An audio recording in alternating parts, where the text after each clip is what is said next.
নমস্কার, আমি মানস বিশ্বাস। এমবি ম্যাথ ক্লাসে সকলকে স্বাগত। আজকে আমরা যে চ্যাপ্টারটা নিয়ে আলোচনা করব সেটা হচ্ছে পরিবেশের জন্য ভাবনা। তা এই পরিবেশের জন্য ভাবনা বলতে আমাদের পরিবেশ নিয়ে কীভাবে সচেতন হতে হবে সেই নিয়ে এই চ্যাপ্টারতে আলোচনা করা হয়েছে এবং সেই নিয়ে আমরা আজকে পড়ব। দেখো, সবার প্রথম আমাদের এগুলো জানতে গেলে জানতে হবে যে আমরা পৃথিবীতে আমরা সব ছোটোর থেকে দেখে আসছি এইরকম পৃথিবীটা একটা গোল হয়।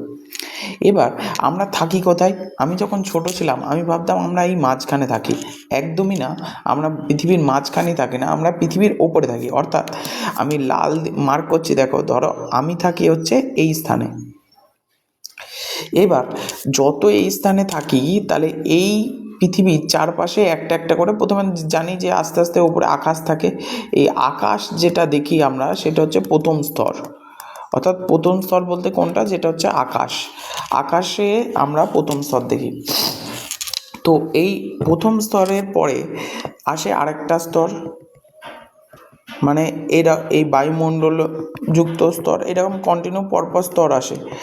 তো এইরকম প্রত্যেকটা স্তরের মানে প্রথমে বায়ুমণ্ডল আসে, তারপরে আর একটা স্তর আসে, এইরকমভাবে প্রত্যেকটা এক একটা করে স্তর আসে। স্তর মানে কি? প্রথমে আমরা কি দেখছি? ম্যাক্সিমাম দেখতে পারলে আমরা আকাশটা দেখতে পাচ্ছি। আকাশের বাইরে তো আর কিছু দেখতে পাই না। ওই আকাশ, অর্থাৎ এইটা হচ্ছে প্রথম স্তর। নিশ্চয়ই আকাশের ওপরেও যে একটা স্তর আছে, স্তর বলতে কি আকাশের ওপরেও একটা জিনিস আছে যেটা আমরা চোখে দেখতে পাচ্ছি না, তার ওপরেও একটা স্তর আছে, তার ওপরেও একটা স্তর আছে, এইরকম কন্টিনিউ আস্তে আস্তে আস্তে আস্তে ওপরের দিকে স্তর কন্টিনিউ বাড়তে থাকে। অর্থাৎ এই রকমভাবে প্রথম যে স্তরটা থাকে সেই স্তরটাকে বলা হয় ট্রোপোস্ফিয়ার। প্রথমে হচ্ছে ট্রোপোস্ফিয়ার। মনে রাখবে, এই সূত্রটা এত গুলিয়ে যাওয়ার জন্য আমি বলে দিচ্ছি, শোনো। প্রথমে মনে রাখবে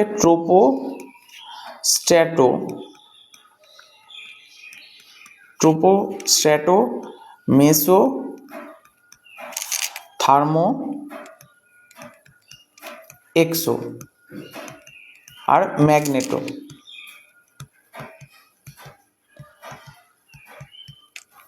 এই যে ছটা স্তর দেখতে পারলে, এই ছটা স্তরের কথা এবার প্রত্যেকের পরে পরে স্ফিয়ার যোগ করে দিতে হবে। তাহলে প্রথম স্তরটা যেটা দেখতে পাই, যেটাকে আমরা আকাশ বলি, সেই স্তরটা হচ্ছে আমরা পৃথিবী থেকে প্রথম যে লোকটাকে দেখতে পারি সেটা হচ্ছে ট্রোপোস্ফিয়ার। এটা মাটি থেকে একটা নির্দিষ্ট দূরত্ব পর্যন্ত বিস্তৃত। তাহলে প্রথম হচ্ছে ট্রোপোস্ফিয়ার, তারপরে stratosphere, mesosphere, thermosphere, exosphere, magnetosphere. তাহলে এই ট্রোপোস্ফিয়ার যেটা দেখতে পাচ্ছি এই স্তরটা হচ্ছে আকাশ, তাই তো? এই আকাশে আমরা কি কি দেখতে পাই বলো তো? আকাশে দেখতে পাই হচ্ছে বিভিন্ন রকমের, ধরো ঝড় হয় এই আকাশে, ঝড় বৃষ্টি, তারপরে এই যে এইগুলো হচ্ছে, এগুলো কিন্তু দেখা যায় ট্রোপোস্ফিয়ারে। ধূলিকণা, বায়ুকণা, এই বায়ু, এইগুলো সবগুলোই কিন্তু এই ট্রোপোস্ফিয়ারে দেখা যায়। অর্থাৎ এটা হচ্ছে বায়ুমণ্ডলের প্রথম স্তর। মানে বায়ুমণ্ডলের মধ্যে পৃথিবী থেকে বায়ুমণ্ডলের প্রথম স্তর হচ্ছে এই ট্রোপোস্ফিয়ার। তারপরে পরবর্তী যেটা আসে সেটা হচ্ছে স্ট্র্যাটোস্ফিয়ার। এই স্ট্র্যাটোস্ফিয়ারটা খুব ইন্টারেস্টিং। এই স্ট্র্যাটোস্ফিয়ারে কি দেখতে পাওয়া যায় জানো? স্ট্র্যাটোস্ফিয়ারে অবস্থা এই যে, তাহলে আমরা ঝড় যে অঞ্চলে দেখি সেটা কোন স্তরে? ট্রোপোস্ফিয়ার। তাহলে ঝড় যদি হয় সেই জন্য এইটাকে বলা হয় ক্ষুদ্রমণ্ডল, কারণ অলরেডি রেগে থাকে। এখানে ঝড় বৃষ্টি এইসব সব এই স্তরটায় হয়, কারণ আমরা জানি আকাশে ঝড় বৃষ্টি হয়, আকাশ থেকে শুরু হয়। তাই এটা হচ্ছে ট্রোপোস্ফিয়ার। দেন আছে স্ট্র্যাটোস্ফিয়ার। এই স্ট্র্যাটোস্ফিয়ারে কি? এই ঝড়ের ওপরের স্তর। ঝড়ের ওপরের স্তর বলতে এখান দিয়ে বিভিন্ন রকম জেট প্লেনগুলো যায়। কেন জেট প্লেন দিয়ে যায়? এইটা হচ্ছে শান্ত মণ্ডল। এই স্ট্র্যাটোস্ফিয়ারটা হচ্ছে শান্ত মণ্ডল। কেন শান্ত মণ্ডল? কারণ এই স্তর দিয়ে কোনো রকম ঝামেলা হয় না, শান্ত অবস্থায় থাকে। অর্থাৎ এখানে কোনো রকমভাবে ঝড় বৃষ্টি হয় না, না কোনো রকমভাবে অশান্তি, কোনো রকম ঝামেলা হয় না। এখানে একদম পরিবেশ সর্বদা শান্ত থাকে। সেই জন্য এই স্ট্র্যাটোস্ফিয়ারকে বলা হয় শান্ত মণ্ডল। তারপরে আসে মেসোস্ফিয়ার। মেসোস্ফিয়ার সম্পর্কে একটু জানতে গেলে মনে রাখতে হবে এই অঞ্চলে মারাত্মক ঠান্ডা হয়। মারাত্মক ঠান্ডা হচ্ছে মেসোস্ফিয়ার। মনে রাখবে, মেসোর ঠান্ডা লাগে। মেসোর ঠান্ডা লাগে মানে পরীক্ষায় প্রশ্ন আসে সব থেকে শীতলতম স্তরের নাম কি? মনে রাখবা, মেসোর শীত লাগে। মেসোর শীত লাগে মানে সব থেকে শীতলতম স্থান হচ্ছে মেসোস্ফিয়ার। তাহলে সব থেকে মনে রাখবে, তাহলে এক এক করে বলি। প্রথম কি বললাম, ট্রোপোস্ফিয়ার, এই স্তরে কি দেখা যায়, ঝড় বৃষ্টি, তাই তো, ঝড় বৃষ্টি দেখা যায় কোন স্তরে, প্রথম। তাই এটা কি অবস্থায় থাকে, ক্ষুদ্রমণ্ডল। কি বলা হয়, ক্ষুদ্রমণ্ডল। কেন, ঝড় বৃষ্টি হলে সেখানে কি হয়, ঝামেলা হয়। ঝড় বৃষ্টি মানে কি, ঝামেলা। তাহলে এটাকে বলা হয় ক্ষুদ্রমণ্ডল। মানে ক্ষুদ্র মানে কেন বলা হয় বলো তো, ক্ষুদ্রমণ্ডল বলা হয় এই কারণের জন্য, কারণ রেগে থাকে, রেগে থাকার জন্য এটাকে বলা হয় ক্ষুদ্রমণ্ডল। দেন আসে কি হচ্ছে, স্ট্র্যাটোস্ফিয়ার। এই অঞ্চলটা কেমন থাকে, এই অঞ্চলটা পুরোপুরি ঠান্ডা অবস্থায় থাকে, না কোনো ঝামেলা, না অশান্তি, এটাকে বলা হয় স্ট্র্যাটোস্ফিয়ার। এটাকে বলা হয় শান্ত মণ্ডল। শান্ত মণ্ডল মানে এই জায়গাটায় কোনো রকম ঝড় বৃষ্টি হয় না, কোনো রকম ঝামেলা হয় না, এটাকে এই জন্য শান্ত মণ্ডল বলা হয়। মেসোস্ফিয়ার সম্পর্কে যে টপিকটা মনে রাখতে হবে সেটা হচ্ছে, এই স্তরে হচ্ছে সব থেকে শীতলতম স্তর। মানে মনে রাখবে পরীক্ষায় যদি আসে শীতলতম স্তর, এই টার্মগুলো কিন্তু খুব আসে পরীক্ষায়, এই জন্য এই টার্মগুলো বলে দিচ্ছি। শীতলতম স্তর কেন বলা হয়, কারণ এই এই অঞ্চলের উষ্ণতা খুবই কম। খুবই কম বলতে -60°C, মানে বুঝতে পারছো, -60° বলতে 0°তে বরফ হয়, যেখানে -60°, মানে খুবই উষ্ণতাটা কম। সেই জন্য এই মেসোস্ফিয়ারকে কিন্তু শীতলতম স্তর বলা হয়। এবার চলে আসি পরবর্তী টার্ম হচ্ছে থার্মোস্ফিয়ার। থার্মোস্ফিয়ারের আরেকটা নাম আছে, সেটা হচ্ছে আয়োনোস্ফিয়ার। আয়োনোস্ফিয়ার কেন বলা হয়, এখানে বিভিন্ন রকমের বাতাসের বিভিন্ন রকমের জলীয় বাষ্প, বিভিন্ন রকমের গ্যাস আয়ন অবস্থায় থাকে, এই জন্য বলা হয় এটাকে আয়োনোস্ফিয়ার। ইন্টারেস্টিং জিনিস, এই আয়োনোস্ফিয়ার থেকে আগেকার দিনে, এখন আর দেখা যায় না, কিন্তু আগেকার দিনে কি হতো, আমরা ওই আগেকার দিনে না, এখনও চলে বিভিন্ন রকমের অ্যান্টেনার মাধ্যমে অনেক বাড়িতে আগেকার দিনে টিভি চলতো। এই টিভি চলার পরে কী হতো, ধরো আমি এবার ছবিটায় লক্ষ্য করো, যে ছবিটা এঁকেছি, এই মানুষটা, ধরো এই জায়গায় একটা মানুষ রয়েছে। এইবার আয়োনোস্ফিয়ার মানে কি, 4 নম্বর স্তর, মানে এই যে এর পরবর্তী স্তর যেটা আছে সেটা হচ্ছে আয়োনোস্ফিয়ার। কী হতো, এখানে একটা লোক টিভি দেখবে, তার সেই বাড়ির মাথায় এইরকমভাবে অ্যান্টেনা দেওয়া রয়েছে। এই অ্যান্টেনার মাধ্যমে কী হতো, এই সিগন্যালটা, এখানে ধরো মেন স্টেশন রয়েছে, সেই স্টেশন থেকে সিগন্যাল পাঠানো হতো এই আয়োনোস্ফিয়ারে। এই আয়োনোস্ফিয়ারে কী হয়ে যেত, আয়োনোস্ফিয়ারে সিগন্যাল পাঠাতো, এই যে সিগন্যাল পাঠাচ্ছে, সেই আয়োনোস্ফিয়ারে ধাক্কাকে সেই সিগন্যালটা ক্যাচ করতো কোন, সেই অ্যান্টেনাটা। অর্থাৎ এখনকার দিনে কিন্তু স্যাটেলাইটের মাধ্যমে হয়, পুরোপুরি স্যাটেলাইট মানে পৃথিবীর বাইরে রয়েছে, একদম পৃথিবীর বাইরের থেকে কানেকশান আসে পুরোপুরি। আমরা ইন্টারনেটের যে ব্যবহারগুলো করি, বা বিভিন্ন রকম আমরা যে সিনেমাগুলো দেখি, বিভিন্ন রকমের ডিশ টিভির যেগুলো আসে, ডিশ টিভির যে সিনেমা, সেই ডিশ টিভির সিনেমাগুলো এখন পুরোপুরি সেই স্যাটেলাইটের মাধ্যমে। কিন্তু আগেকার দিনে কি হতো, এই আয়োনোস্ফিয়ারে গিয়ে ধাক্কা খেত, এই সিগন্যাল পাঠাতো মেন, যেখান থেকে ধরো টিভি শো হবে, এই জায়গায় ধরো টিভি শো আছে, এই জায়গায় টিভি শোতে এখান থেকে সিগন্যাল পাঠাচ্ছে, আয়োনোস্ফিয়ারে গিয়ে ধাক্কা খাচ্ছে, দিয়ে সেই সিগন্যালটা আসছে কিন্তু সেই বাড়িতে, অর্থাৎ সেই বাড়িতে সিগন্যাল আসলে সেই বাড়িতে টিভি চলছে। এইটা কিন্তু দেখা যেত আগেকার দিনে এই থার্মোস্ফিয়ারে বা আয়োনোস্ফিয়ারে। এই আয়োনোস্ফিয়ারে কি বললাম, আয়োনোস্ফিয়ারে ভালো করে মনে রাখবে, এই আয়োনোস্ফিয়ারে মেন আরেকটা জিনিস, এই আয়োনোস্ফিয়ারে কিন্তু মেরুজ্যোতি দেখা যায়। এই কটা টার্মগুলো খুবই ইম্পর্টেন্ট, যে মেরুজ্যোতি কোন স্তরে দেখা যায়, আয়োনোস্ফিয়ার কোন স্তরে দেখা যায়, রেডিও তরঙ্গ কোন স্তরে দেখা যায়। রেডিও তরঙ্গ মানে বুঝতে পারছো, রেডিওর যে সিগন্যালটা সেটা কিন্তু এই স্তর থেকে আসে। তাহলে প্রথম এই স্তর কটা ভালো করে, এই কটা ভালো করে মুখস্থ করে ফেলো তো। ট্রপোস্ফিয়ারে ঝড় বৃষ্টি দেখা যায়, তাই এটাকে ঝামেলা, ঝড় বৃষ্টি হয় বলে এটাকে বলা হয় ক্ষুদ্রমণ্ডল। স্ট্র্যাটোস্ফিয়ার শান্ত অবস্থায় থাকে, তাহলে শান্ত অবস্থায় থাকলে এখান দিয়ে কে যাবে, জেট প্লেন, কারণ তার উপর দিয়ে তো কোনো আঘাত আসতে পারবে না। তাহলে জেট প্লেন কোন স্তরে যায়, স্ট্র্যাটোস্ফিয়ারে। মেসোর কি লাগে, শীত লাগে, তাই মেসোকে বলা হয় শীতলতম স্তর। থার্মোস্ফিয়ারে কি আরেকটা নাম হচ্ছে আয়োনোস্ফিয়ার। এই স্তরে মেরুজ্যোতি ও রেডিও তরঙ্গ দেখা যায়। ভালো করে মুখস্থ করে নাও এইটুকু। তারপরে আর এক্সো আর ম্যাগনেটও আমরা পড়তে পড়তে বলে দিচ্ছি। এই কটা টার্মের মধ্যে পরীক্ষায় সব থেকে বেশি আসে। আরেকটা জিনিস বলতে হয়, সেটা হচ্ছে ধরো তুমি চলতে চলতে একটা জায়গায়, আমি যদি বলি যে এখান থেকে চলা শুরু করো, সেইটা তুমি একটা নির্দিষ্ট জায়গায় গিয়ে শেষ হবা। ধরো একটা ক্লাস তুমি এখন মাধ্যমিকে পড়ছো, মাধ্যমিকে কি মাসে, হয়তো ফেব্রুয়ারিতে শেষ হবে, মার্চ এপ্রিল মে দিকে রেজাল্ট বেরোবে, তারপরে তোমার মাধ্যমিকটা শেষ হবে। অর্থাৎ তোমার মাধ্যমিকটা শেষ হলো কোন জায়গায়, মে মাসে। অর্থাৎ মাধ্যমিকটা যে অংশে শেষ হচ্ছে সেই অংশকে বলা হয় পজ। পজ মানে হচ্ছে থামা, এই মাধ্যমিকটা শেষ হলো এখানে। সেই জন্য প্রত্যেকটা স্তর কিন্তু একটা জায়গায় গিয়ে থেমে যায়। যেমন প্রথমে যদি আমি বলি ট্রপোস্ফিয়ার, এই যে ট্রপোস্ফিয়ার, এই ট্রপোস্ফিয়ারটা কিন্তু প্রথমে ট্রপোস্ফিয়ারটা একটা সময় পরে গিয়ে একটা জায়গায় গিয়ে থেমে যাবে। এই জন্য এই ট্রপোস্ফিয়ারের শেষ স্তরকে বলা হয় ট্রপোপজ। ট্রপোপজ মানে কি, ট্রপোস্ফিয়ারটা এই জায়গায় গিয়ে শেষ হলো, তারপর থেকে শুরু হচ্ছে কি স্ট্র্যাটোস্ফিয়ার। তাহলে ট্রপোস্ফিয়ারটা যে অংশে গিয়ে শেষ হচ্ছে, পজ মানে কি থামা, তাহলে ট্রপোস্ফিয়ারটা যে অংশে গিয়ে থামছে সেটাকে বলা হয় ট্রপোপজ। তারপরে শুরু হচ্ছে কি, তারপরে শুরু হচ্ছে স্ট্র্যাটোস্ফিয়ার। অর্থাৎ স্ট্র্যাটোস্ফিয়ার কি, স্ট্র্যাটোস্ফিয়ার হচ্ছে ট্রপোস্ফিয়ারের পরবর্তী স্তর, সেটা হচ্ছে স্ট্র্যাটোস্ফিয়ার। স্ট্র্যাটোস্ফিয়ারটা ট্রপোস্ফিয়ার শেষ যেখানে, স্ট্র্যাটোস্ফিয়ার শুরু তারপর থেকে।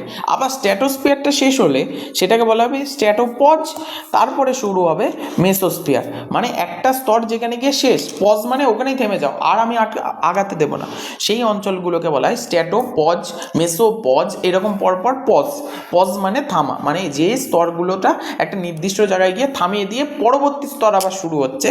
অর্থাৎ মাধ্যমিকটা শেষ হলো, এবার 11টা তোমাদের শুরু হচ্ছে, সেটাকে বলা হয়, যে স্থানে গিয়ে থামিয়ে দিচ্ছে সেটাকে বলা হয় পজ, মানে থামা। এবার চলে আসি আমরা মেন টপিকে, চলো দেখি এক এক করে। প্রথমে বলা হয় ক্ষুদ্রমণ্ডল। ক্ষুদ্রমণ্ডল মানে আমরা আগেই শিখে নিয়েছি, সেটা হচ্ছে একদম নিচের স্তর। সেই স্তর কত অবধি বিস্তৃত, আমাদের মাটি পৃথিবী থেকে ওপরের দিকে যদি আকাশের দিকে যাও তাহলে 10 থেকে 15 কিলোমিটার পর্যন্ত এটা দেখতে পাওয়া যাবে, 10 থেকে 15 কিলোমিটার দেখা যায়। এবং এই এর উষ্ণতা কতটা, মোটামুটি না হলেও -55 থেকে -60 পর্যন্ত হতে পারে, কিন্তু এটা কিন্তু শীতলতম নয়। শীতলতম আমি বলেছি কি, মেসো ঠান্ডা লাগে, অর্থাৎ মেসো হচ্ছে শীতলতম স্তর, মনে রাখবে। এইবার এটাকে যে অংশে গিয়ে থামিয়ে দিচ্ছে, এই ক্ষুদ্রমণ্ডলটাকে যে অঞ্চলে গিয়ে থামিয়ে দিচ্ছে, যে অর্থাৎ ট্রপোস্ফিয়ারকে যে অঞ্চলে গিয়ে বলছে তুমি থামো, এবার নতুন একটা স্তর শুরু হবে, সেই অঞ্চলকে বলা হয় ট্রপোপজ। ট্রপোপজের পরবর্তী কে কে আছে, ট্রপোপজের পরবর্তী হচ্ছে, কেন এটাকে ক্ষুদ্রমণ্ডল বলে দেখে নাও একটু। কারণ এখানে তুষার, কুয়াশা, ঝড়, বৃষ্টি, বজ্রপাত প্রভৃতি প্রাকৃতিক ঘটনা এই স্তরে ঘটে, তাই এইটাকে বলা হয় ক্ষুদ্রমণ্ডল। এগুলো শর্ট প্রশ্ন কিছু আসে, যে ক্ষুদ্রমণ্ডল কোন স্তরকে বলা হবে, উত্তর হবে ক্ষুদ্রমণ্ডল হলো আমাদের ট্রপোস্ফিয়ার। এই স্তরে কেন বলা হয়, কারণ এই অঞ্চলে তুষার, কুয়াশা, ঝড়, বৃষ্টি, বজ্রপাত ইত্যাদি প্রাকৃতিক ঘটনা দেখা যায়, এই জন্য এটাকে বলা হয় ক্ষুদ্রমণ্ডল। ক্লিয়ার হলো একদম। চলো পরবর্তী স্তর, পরবর্তী মানে হচ্ছে এরপরে আকাশের ওপরের স্তর। আকাশের ওপরের স্তর কোনটা, সেটা হচ্ছে শান্তমণ্ডল। শান্তমণ্ডল কত অবধি, দেখো এটা কিন্তু আগেরটাই 10-15 কিলোমিটার অবধি ছিল, কিন্তু এইটা 40 থেকে 45 কিলোমিটার পর্যন্ত এই স্তরটা থাকে, সেটা হচ্ছে শান্তমণ্ডল। এইটাকে যেই জায়গায় গিয়ে থামিয়ে দেওয়া হয় সেই অংশটাকে কি বললাম, স্ট্র্যাটোস্ফিয়ার থামিয়ে দিয়েছে, তাই স্ট্র্যাটোপজ, মনে থাকবে। আচ্ছা দেখো, এটাকে কেন স্ট্র্যাটোস্ফিয়ারকে কেন শান্তমণ্ডল বলা হয় একটু খেয়াল করো। কারণ স্ট্র্যাটোস্ফিয়ারের বিভিন্ন রকমের এই অঞ্চলে কোনো ঝড়, বৃষ্টি, বায়ুপ্রবাহ সম্ভাবনা থেকে মুক্ত, মানে এই অঞ্চলে থাকে না, তাই এই স্তরকে বলা হয় শান্তমণ্ডল। কারণ এই স্তরে কি দেখা যায়, কোনো রকম ঝড় বৃষ্টি কোনো রকম থাকে না, এই জন্য এই স্তরকে বলা হয় শান্তমণ্ডল। এই মনে রাখবে, স্ট্র্যাটোস্ফিয়ারের উপরে একটা স্তর আছে, সেই স্তরকে বলা হয় ওজোনোস্ফিয়ার।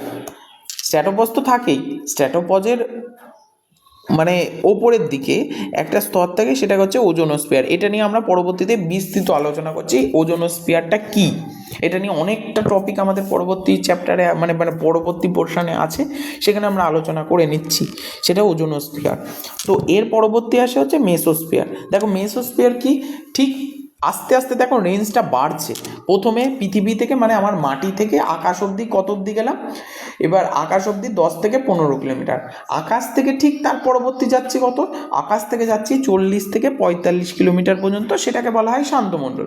তারপরে আবার ওই যে শান্তমণ্ডল তুমি আকাশের পরে চলে গিয়েছো, তারপরে আরও যাচ্ছে, কোন দিকে যাচ্ছি বলো তো, আস্তে আস্তে চলে যাচ্ছে আমরা পৃথিবীর বাইরের দিকে, অনেক দূরে চলে যাচ্ছি।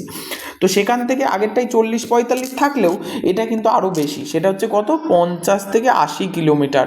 মানে যত সময় ওপরের দিকে যাচ্ছে তত তার এলাকাটা বাড়তে থাকছে। অর্থাৎ 50 কিলোমিটার থেকে 60 কিলোমিটার পর্যন্ত তুমি যদি ওইটুকু রকেটে করে যাও, সেটাকে বলা হয় মেসোস্ফিয়ার। পরীক্ষায় সব থেকে বেশি আসে কি বললাম, এইটি হচ্ছে বায়ুমণ্ডলের শীতলতম স্তর। শীতলতম স্তর বলতে এটা সব থেকে ঠান্ডা, কারণ সরি আগে একবার ভুল বলে ফেলেছিলাম, -60 ডিগ্রি একদমই না, -93 ডিগ্রি সেন্টিগ্রেড। -93 ডিগ্রি সেন্টিগ্রেড মানে হচ্ছে এর উষ্ণতা অনেক কম, জিরোতে বরফ হয়। আগে -60 বলেছি আমি আগের টপিকে, কিন্তু তোমরা মনে রাখবে এর সর্বনিম্ন উষ্ণতা হচ্ছে -93 ডিগ্রি। -93 মানে হচ্ছে অত্যাধিক ঠান্ডা সেই অঞ্চলে, এবং এটাকে যে অঞ্চলে গিয়ে থামিয়ে দেবে মেসোস্ফিয়ারকে, যে তুমি থামো, সেটা হচ্ছে মেসোপজ। ঠিক আছে, ভুল হয় না যেন। আরেকটা ভালো করে, মেসোপজ। কিন্তু পরীক্ষায় যদি বলে ওজোনোস্ফিয়ারটা কার ওপরে বলো তো, ওজোনোস্ফিয়ার কিন্তু স্ট্র্যাটোস্ফিয়ার, এই স্ট্র্যাটোস্ফিয়ারের ওপরে কিন্তু ওজোনোস্ফিয়ার, স্ট্র্যাটোস্ফিয়ারের ওপরে আছে স্ট্র্যাটোপজ, স্ট্র্যাটোস্ফিয়ারের উপরে স্ট্র্যাটোপজ, স্ট্র্যাটোপজের ওপরে থাকে ওজোনোস্ফিয়ার, তারপরে আসে মেসোস্ফিয়ার। মেসোস্ফিয়ারের যে জায়গায় গিয়ে থামিয়ে দেয় তাকে বলা হয় মেসোপজ।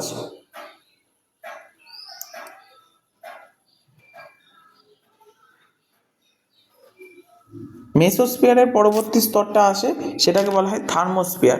আমি কি বলেছি, থার্মোস্ফিয়ার আর একটা নাম হচ্ছে আয়োনোস্ফিয়ার।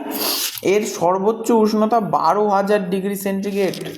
মানে বুঝতে পারছো, 12,000 ডিগ্রি সেন্টিগ্রেড মানে হচ্ছে 100 ডিগ্রিতে জল বাষ্প হয়ে যায়, সেই জায়গায় 12,000 ডিগ্রি সেন্টিগ্রেড মানে সর্বোচ্চ উষ্ণতা, ম্যাক্সিমাম। আগেরটা কত ছিল, 50 থেকে 80 কিলোমিটার।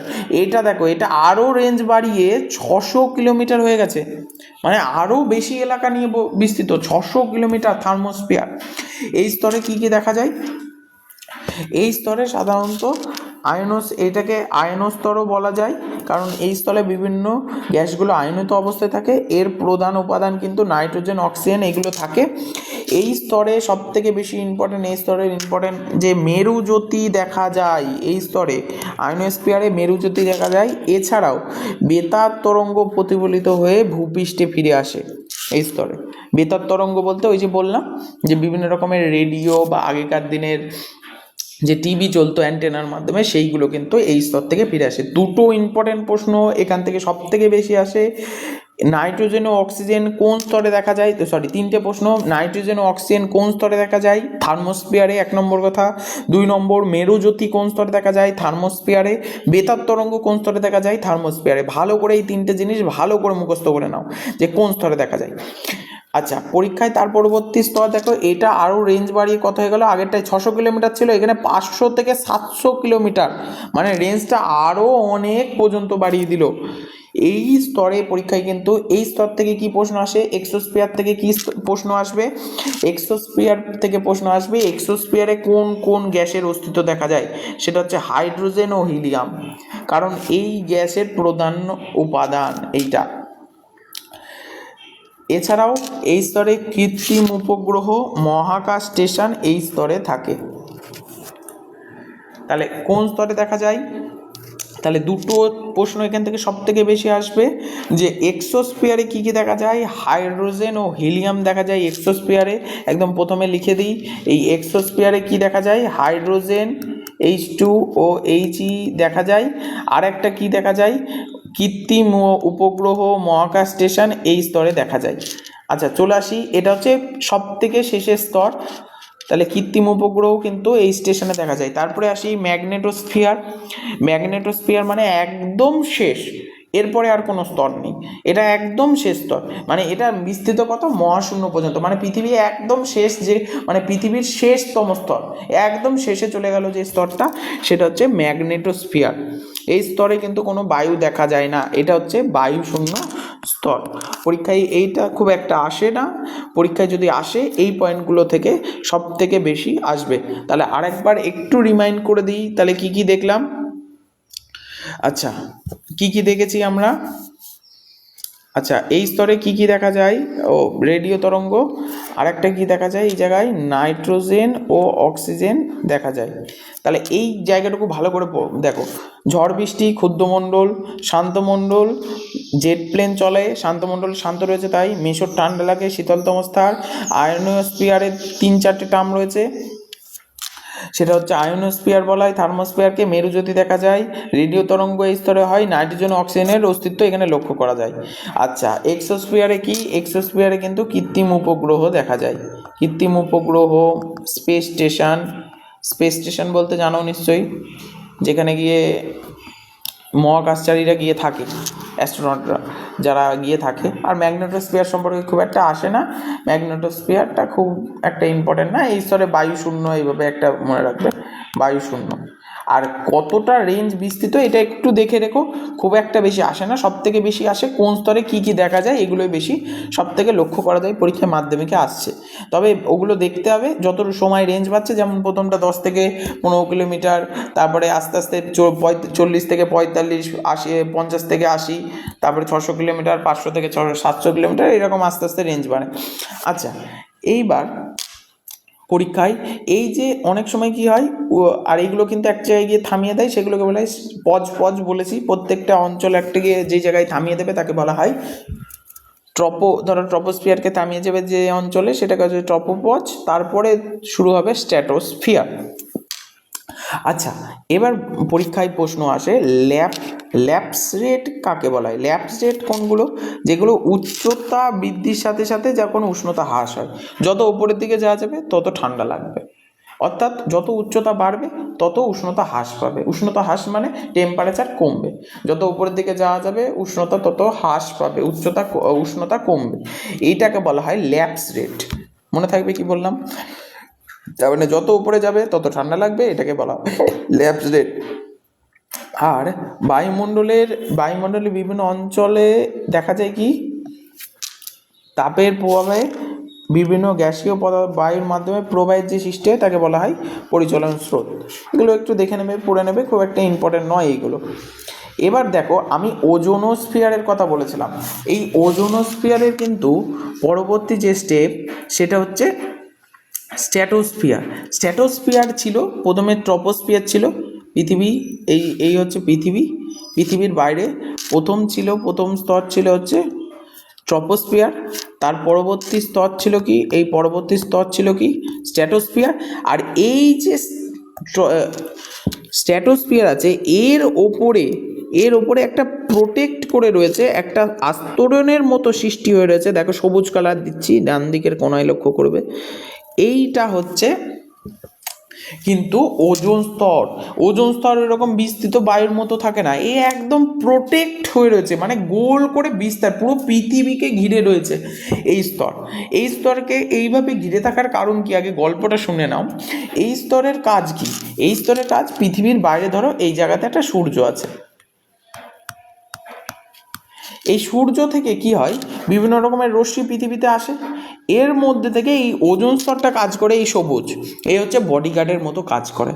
বলে যে এই সূর্য থেকে যে রশ্মিটা আসছে পৃথিবীতে, এই মুহূর্তে যে সূর্য থেকে পৃথিবীতে ধরো রশ্মি আসছে, এক গাদা রশ্মি পৃথিবীতে আসছে, এই যে পৃথিবীতে আসার আগে ও একদম বডিগার্ডের মতো কাজ করে। তুমি যদি রশ্মিটার মধ্যে যে সকল রশ্মি ভালো, সেই রশ্মিগুলো কিন্তু তুমি ভেতরে ঢুকতে পারবা, আর যে রশ্মিগুলো তো ভালো নয় সেই রশ্মিগুলো তুমি এখান থেকে বেরিয়ে যাও, আমি তোমাকে পৃথিবীতে ঢুকতে দেব না। এটা হচ্ছে ওজোন স্তরের কাজ। তাহলে ওজোন স্তরের কাজ কি? ওজোন স্তরের কাজ হচ্ছে একজন বডিগার্ডের মতো কাজ করা। বডিগার্ডের কাজ কি? যে তুমি যদি রশ্মিটা ভালো হও তাহলে তুমি পৃথিবীতে প্রবেশ করো, আদারওয়াইজ তুমি বেরিয়ে যাও। সেইটা হচ্ছে ওজোন স্তরের কাজ। তাহলে ওজোন স্তরের কাজ কি বোঝা গেল? এইবার এর মধ্যে ধরো এই একদম মাঝখান বরাবর যে রশ্মিটা, সেটা ভালো নয়, সেই রশ্মিটাকে বলা হয়, সেই রশ্মিটাকে বার করে দেবে। অতি বেগুনি রশ্মি, যে রশ্মিটা ভালো নয় সেই রশ্মিটাকে কি করবে, পৃথিবীর মধ্যে ঢুকতেই দেবে না, তার আগে বার করে দেবে। আর বাকি রশ্মিগুলো ধরো, বাকি রশ্মিগুলো ভালো, সেগুলো কিন্তু পৃথিবীতে প্রবেশ করতে দেবে, বলবে আসো, পৃথিবীতে আসতে দেবে। অর্থাৎ এই ওজোন স্তরের কাজ হচ্ছে সূর্য থেকে আগত যে সকল রশ্মি অর্থাৎ অতিবেগুনি রশ্মিকে প্রোটেক্ট করা, অর্থাৎ অতিবেগুনি রশ্মিকে পৃথিবীতে ঢুকতে না দেওয়া। এইবার ওজোন স্তরের কাজ এইটা, যে রশ্মিটা খারাপ তাকে বাইরে বার করে দেওয়া। এইবার ভালো করে মন দিয়ে বোঝো, সে তো হলো, কিন্তু এই রশ্মিটা বার করে দিলাম ঠিকই, কিন্তু একটা সমস্যাও আছে। আমরা দীর্ঘদিন ধরে কি ব্যবহার করছি, এসি ফ্রিজ ব্যবহার করছি, বিভিন্ন রকমের যানবাহন ব্যবহার করছি, যানবাহন থেকে বেরোয় হচ্ছে নাইট্রাস অক্সাইড, নাইট্রাস অক্সাইড মানে হচ্ছে এনও বেরোয়। এই এনও যেটা বেরোয় সেটা কিন্তু আমাদের এই যে বিভিন্ন রকম বাইক চালাচ্ছি, মোটরসাইকেল, গাড়ি এসব দিচ্ছি, সেখান থেকে নাইট্রাস অক্সাইড বেরোয় বা NO2 অনেক সময় বেরোয়। সেইগুলো হচ্ছে নাইট্রোজেনের বিভিন্ন অক্সাইড কিন্তু গাড়ি থেকে বেরোয়, এইগুলো খুব ক্ষতিকারক। এইগুলোর কাজ কি বলছি, আসছি। আরেকটা জিনিস আমরা ব্যবহার করি, এসি ফ্রিজ ব্যবহার করি, তো ওই এসি থেকে বেরোয় হচ্ছে CFC, ফুল ফর্ম হচ্ছে ক্লোরোফ্লুরোকার্বন। ক্লোরোফ্লুরোকার্বনটা কি, এই এসি আমরা গাড়ি চালিয়ে বার করছি নাইট্রোজেন অক্সাইড ও নাইট্রাস অক্সাইড এইগুলো, এবং এসি ফ্রিজ চালিয়ে ব্যবহার করা হচ্ছে এই বড় মতো নাম কি বললাম, CFC। এই গ্যাসগুলো কি করে, এই গ্যাসগুলোর কাজ হচ্ছে এই ওজোন স্তরে হাওয়ার মতো, এগুলো তো গ্যাস, এগুলো কি হয়ে যাবে, পৃথিবী থেকে উড়তে উড়তে আকাশে যাবে, আকাশ থেকে আরও উপরের স্তরে স্ট্র্যাটোস্ফিয়ারে যাবে, স্ট্র্যাটোস্ফিয়ারের পরেই কী রয়েছে, ওজোনোস্ফিয়ার। সেই ওজোনোস্ফিয়ারে কি করবে জানো, এই CFC NO2 এই ওজোন যে গ্যাসটা রয়েছে সেই ওজোন গ্যাসকে কিন্তু নষ্ট করে দেবে। আর নষ্ট যদি করে দেয় তাহলে ওজোন স্তর যে একটা প্রোটেক্ট করে রেখেছে পৃথিবীকে, সেটা কি আর থাকবে না। তখন কি হবে, এখানে এই পৃথিবীর এই সবুজ অংশগুলোই না হয়, ধরো গ্যাসটা উপরের দিকে গেল, গিয়ে এই জায়গায় একটা ফুটো করে দিল। এবার ভালো করে বোঝো, ওজোন স্তরকে ওই গ্যাসটা এই ওজোন স্তরকে ফুটো করে দিল। ফুটো কি করে করছে, যে ওই গ্যাসটাকে নষ্ট করে দিচ্ছে কারা, NO2 CFC, যেগুলো আমরা ইউজ করছি, মানুষরা ব্যবহার করছে, সেইগুলো ব্যবহার করে কি করছে, ওজোন স্তরকে ফুটো করে দিচ্ছে। তাহলে এই ওজোন স্তরকে যদি ফুটো করে দেয়, তাহলে ওই সূর্য থেকে যে অতিবেগুনি রশ্মিটা আসছিল সেগুলো কি করবে, পৃথিবীতে প্রবেশ করবে। আর যেই পৃথিবীতে প্রবেশ করবে তখন আমাদের বিভিন্ন রকমের ত্বকে ক্যান্সার থেকে শুরু করে বিভিন্ন রকমের আমাদের আরও অনেক রোগ, অসংখ্য রোগ, আসছি একগাদা রোগ আমাদের সৃষ্টি হবে। এইগুলো হতে গেলে তাহলে আমরা নিজে হাতে করে, ভগবান আমাদেরকে তৈরি করে দিয়েছে একটা স্তর, যেটা হচ্ছে ওজোন স্তর, যার জন্য সূর্য থেকে খারাপ যে রশ্মিটা, অতিবেগুনি রশ্মিটা আসতে দিচ্ছে না। ঠিক আমরা কি করছি, সেই স্তরটাকে বিভিন্ন রকম আমাদের যে এসি ফ্রিজ গাড়ি এইসব ব্যবহার করছি, করে আমরা এই ওজোন স্তরকে ফুটো করে দিচ্ছি, অর্থাৎ নষ্ট করে দিচ্ছি ওজোন স্তরকে, অর্থাৎ ওজোন গ্যাসের যে স্তর ছিল সেটাকে নষ্ট করে দিচ্ছি। যার ফলে পৃথিবীতে কি হচ্ছে, এই রকমের গ্যাস আমাদের প্রবেশ করছে, এই ওজোন গ্যাসটা, অতিবেগুনি রশ্মিটা প্রবেশ করছে, যার ফলে আমাদের অসংখ্য রোগ হতে পারে।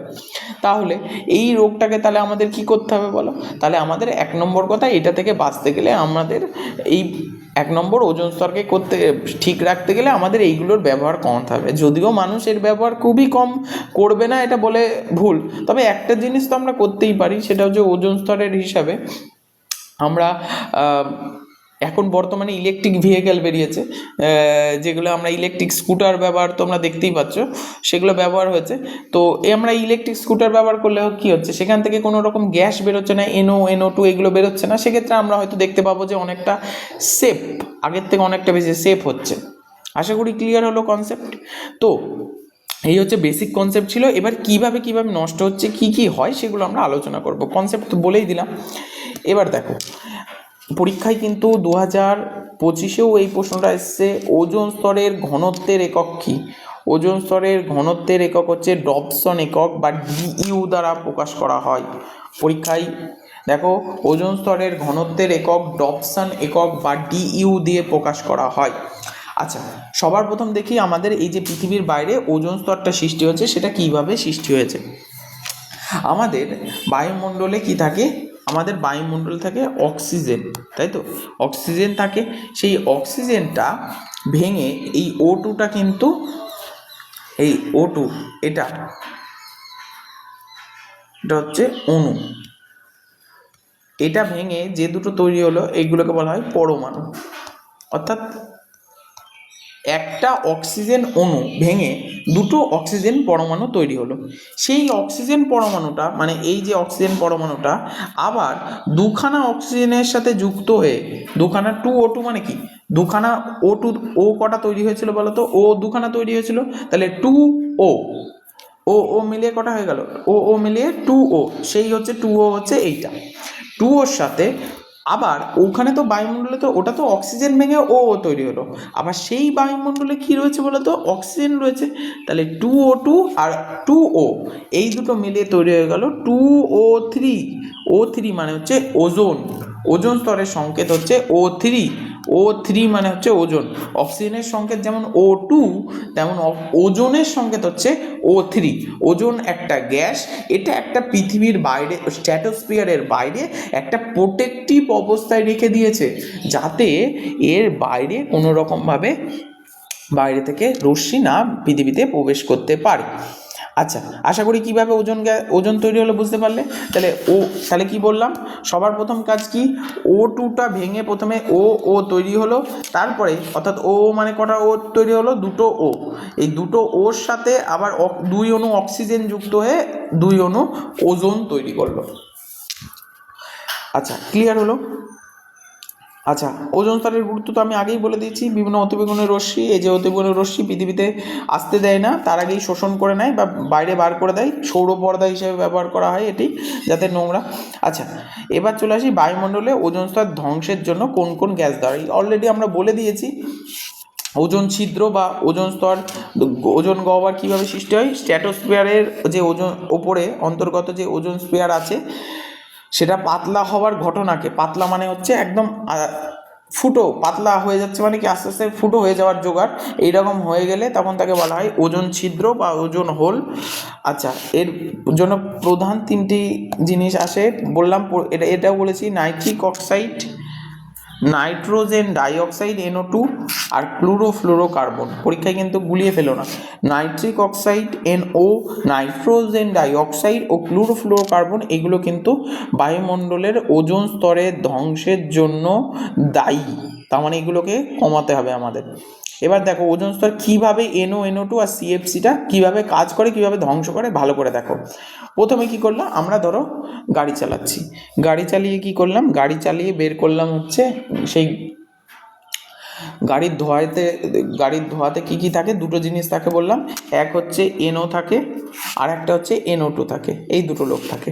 এটা কি করলো, পৃথিবীর ওপরের দিকে চলে গেল, পৃথিবীর ওপরের দিকে ওপরের দিকে চলে গিয়ে কি, ওপরে কে আছে, ওপরে রয়েছে ওজোন O3। বোঝা গেল কি বললাম।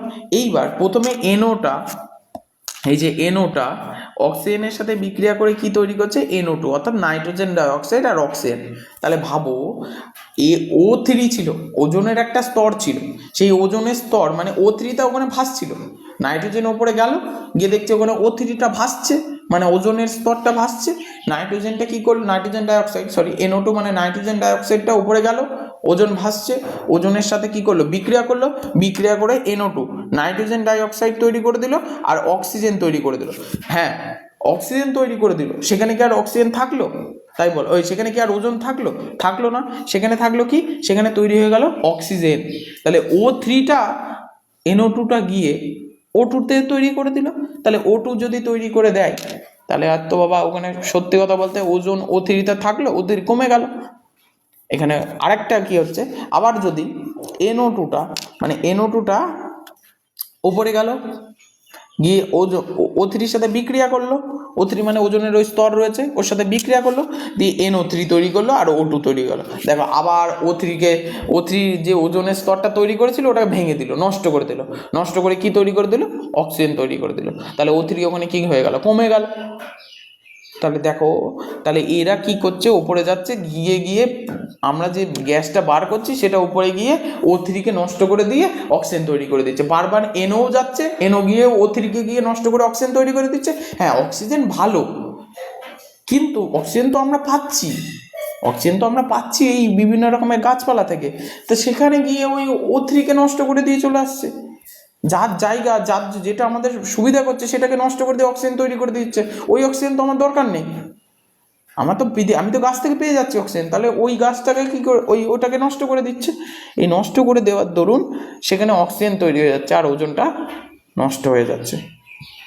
এই গেল। এর পরবর্তী দেখো, এবার চলে আসে হচ্ছে সিএফসি কীভাবে, তাহলে অক্সিজেন তৈরি করে ওটা নষ্ট করে দিল। দেখো সিএফসি কী করে ওজনকে নষ্ট করে দেয়, ভালো করে দেখো। সিএফসি মানে হচ্ছে ক্লোরোফ্লুরোকার্বন, এই যে CFCl3 এর সংকেত হচ্ছে CFCl3 ক্লোরোফ্লুরোকার্বন। এটা কি হয়, ইউভি রশ্মি, মানে এখানে কি রয়েছে অতিবেগুনি রশ্মি, এই অতিবেগুনি রশ্মি দ্বারা ভেঙে গিয়ে CFCl2 আর Cl ডট এটা তৈরি করে। এইবার এটাকে ভেঙে দিল অতিবেগুনি রশ্মি দিয়ে CFCl2, মানে একটা ক্লোরিন অণুকে আলাদা করে দিল। দেখো এখানে ক্লোরিন অণুটা প্রথমেরটাই ক্লোরিন অণু কটা ছিল, 3টে ছিল, 2টো আলাদা করে দিল আর একটা, এই যে এখানে কটা ক্লোরিন অণু ছিল ভালো করে মন দিয়ে দেখো আমি কি বলছি, এখানে ক্লোরিন অণু কটা ছিল 3টে, এটাকে ভেঙে কটা করে দিল, 2টো তৈরি করে দিল, আর একটা ক্লোরিন অণুকে কি করলো আলাদা করে দিল। এই যে ক্লোরিন অণুটা পেলাম সেটা হচ্ছে সক্রিয়। এই ক্লোরিন অণুটা আবার O3 মানে অক্সিজেন ওজোন এর সাথে বিক্রিয়ায় ClO ডট তৈরি করলো। ClO ডট মানে হচ্ছে সক্রিয় ক্লোরিন পরমাণু। এই সক্রিয় ক্লোরিন পরমাণুটা আবার অক্সিজেনের ওজনের সাথে বিক্রিয়া করলো, দিয়ে আবার দেখো কি তৈরি করে দিল অক্সিজেন। যেখানে ভয় সেখানেই সেটাই তৈরি করলো। তাহলে আবার এই 3টে বিক্রিয়া হয় এটার ক্ষেত্রে, আগেরটাই যেমন একটা একটা করে বিক্রিয়া করে অক্সিজেন তৈরি করে দিচ্ছে, এখানে 3টে বিক্রিয়া করে। প্রথমে কি বললাম, যে প্রথমের কাজ কি, প্রথমে হচ্ছে এই CFCl3 এটাকে ভেঙে 2টো করে দিল, আর একটা ক্লোরিনকে ভেঙে 2টো একদিকে করে দিল, ক্লোরিন একটাকে আলাদা করে দিল। সেই ক্লোরিনের সাথে আবার কার বিক্রিয়া করলো, ওজোন, ক্লোরিনের সাথে ওজোন বিক্রিয়া করে সক্রিয় ক্লোরিন পরমাণু তৈরি করলো। আর আবার এই সক্রিয় ক্লোরিন পরমাণুটা ওজনের সাথে বিক্রিয়া করলো, দিয়ে অক্সিজেন তৈরি করলো আর সক্রিয় ক্লোরিন তৈরি করলো। এইভাবে CFC আবার সেই ওজোন ছিল সেই ওজোনকে ভেঙে কিন্তু অক্সিজেন তৈরি করে দিল। যেটা অক্সিজেন যদি আমাদের তৈরি করে দেয় তাহলে আর কি হলো বল, তাহলে ওজনটা নষ্ট হয়ে গেল। ক্লিয়ার হলো? পরীক্ষায় কিন্তু এই CFCর ভূমিকা আসে অনেক সময়, দুই নম্বরে প্রশ্নে আসে যে ওজোন গ্যাস ধ্বংসের জন্য CFCর ভূমিকাটা উল্লেখ করো। তখন এইটা বিক্রিয়ার মাধ্যমে উপরে তথ্য দেওয়া রয়েছে, সেই তথ্যটাকে ভালো করে মুখস্থ করে পড়ে নেবে। বারবার ওই একই কাজ, ওজোন স্তরকে ভেঙে দিচ্ছে, সে নাইট্রোজেন অক্সাইড হোক বা তোমার নাইট্রোজেন ডাইঅক্সাইড হোক বা নাইট্রিক অক্সাইড হোক বা নাইট্রোজেন ডাইঅক্সাইড হোক বা ক্লোরোফ্লুরোকার্বন হোক, যাই হোক না কেন, ওদের ওই একটাই কাজ, ওজনকে ভেঙে অক্সিজেন তৈরি করো। সেটা কিভাবে তৈরি হচ্ছে সেটা তুমি বারবার এই বিক্রিয়াগুলো লিখে বুঝতেই পারছো আশা করি। এইভাবে অক্সিজেন তৈরি করে দিচ্ছে, যেটা পুরোপুরি কী করে দিচ্ছে, পুরোপুরি ওজোন গ্যাসকে ধ্বংস করে দিচ্ছে। এইগুলো হলে, ওজোন গ্যাস ধ্বংস হলে আমাদের কী কী ক্ষতি হতে পারে, ওজোন স্তর ধ্বংস হলে মানুষের ওপরে প্রভাব, মানে দেখো ওজোন স্তর বলতে এই যে স্ট্র্যাটোস্ফিয়ারের উপর অতিবেগুনি রশ্মি, দেখো ওজোন স্তর ধ্বংস মানে কি, অতিবেগুনি রশ্মি আমাদের পৃথিবীতে প্রবেশ করবে। এই পৃথিবীতে যদি অতিবেগুনি রশ্মি প্রবেশ করে তাহলে আমাদের কী কী হতে পারে, ত্বকের ক্যান্সার, ত্বক পুড়ে যাওয়া, চোখে ছানি পড়া, শারীরিক রোগ প্রতিরোধ ক্ষমতা কমে যাওয়া মানে আমার ইমিউনিটি পাওয়ারটা কমে যাওয়া, প্রজনন ক্ষমতা হ্রাস পাওয়া মানে বাচ্চা কাচ্চা হওয়ার সম্ভাবনা প্রবাবিলিটি কমে যাওয়া, এবং অন্য প্রাণীদের ওপর প্রভাব, এটা আমাদের ওপর প্রভাব, ত্বকে ক্যান্সার, ত্বক পুড়ে যাওয়া, চোখে ছানি পড়া, শরীরের রোগ প্রতিরোধ কমে যাওয়া, প্রজনন ক্ষমতা হ্রাস পাওয়া, এইগুলো। কিন্তু অন্যান্য প্রাণীর ওপরে কী হয়, নিম্ন শ্রেণীর প্রাণীদের বংশ বিস্তারে ব্যাহত হয়, মানে তাদের বংশ বাড়ে না, মানে অর্থাৎ যে সন্ততি হতে হয় না, প্রাণীদের শরীরের রোগ প্রতিরোধ ক্ষমতা কমে যাওয়া মানে পুরোপুরি আমাদের ইমিউনিটি পাওয়ার নষ্ট করে দেওয়া। তার ফলে কী হবে, জ্বর হলে জ্বর আর সারবে না, ঠান্ডা লাগলে ঠান্ডা সারবে না, এটা হচ্ছে রোগ প্রতিরোধ ক্ষমতা কমে যাওয়া। এবং বিভিন্ন পৃথিবীব্যাপী ব্যাঙ ও অন্যান্য উভচর প্রাণীদের সংখ্যা কমে যাওয়া, মানে এগুলো কী হচ্ছে, এগুলো আস্তে আস্তে যদি রোগ প্রতিরোধ ক্ষমতা কমে যায় তাহলে কী হবে, আস্তে আস্তে এগুলো মারা যাবে। আর এগুলো কারণ রোগেই তো মারা যাবে, আর রোগে যদি মারা যায় তাহলে কী হবে, তাহলে তাদের অস্তিত্ব থাকবে, আস্তে আস্তে ওই প্রাণীর সংখ্যা আস্তে আস্তে কী হয়ে যাবে, কমে যাবে। উদ্ভিদের ওপর প্রভাব, কিভাবে উদ্ভিদের ওপর প্রভাব হচ্ছে, সালোক সংশ্লেষ প্রক্রিয়া ঠিক মতো হবে না। সালোক সংশ্লেষ মানে কি, খাবার তৈরি যেটা করবে সে খাবার তৈরি ঠিক মতো হবে না, আর খাবার তৈরি যদি না হয় তাহলে সেই উদ্ভিদ বাঁচবে? কোনো দিনই বাঁচবে না। এবং উদ্ভিদের পাতা, ফল ও বীজের বৃদ্ধি ব্যাহত হয়, মানে কি, পাতা বাড়বে না, বড় হবে না, ফল বাড়বে না, বীজ বাড়বে না, এগুলো যদি না বাড়ে তাহলে কি হবে? উৎপাদনশীলতা, মানে উৎপাদনশীলতা কমে যাবে। আচ্ছা, উদ্ভিদ যদি কমে যায়, ভালো করে বোঝো, উদ্ভিদের পরিমাণ যদি কমে যায়, ওর পরোক্ষভাবে তো আমরাও তাদের উপর নির্ভরশীল, তাহলে আমাদের সংখ্যা আস্তে আস্তে হ্রাস পাবে। এমনিও আমাদের ইমিউনিটি পাওয়ার কমে যাবে, সে তো পরের কথা। তার থেকেও পরের কথা, ইমিউনিটি পাওয়ার মানে হচ্ছে রোগ প্রতিরোধ ক্ষমতা। তার থেকেও বড় কথা হচ্ছে আমাদের উদ্ভিদ মারা গেলে উদ্ভিদের সালোক সংশ্লেষ প্রক্রিয়া হচ্ছে না, মানে উদ্ভিদ না খেয়ে মরে যাবে। আর উদ্ভিদ যদি না খেয়ে মরে যায়, তার সাথে তো আমরাও লিঙ্কড, আমরাও না খেয়ে মরে যাবো। তার মানে ওজোন স্তর কতটা ক্ষতিকারক তুমি একটুখানি বুঝে দেখো।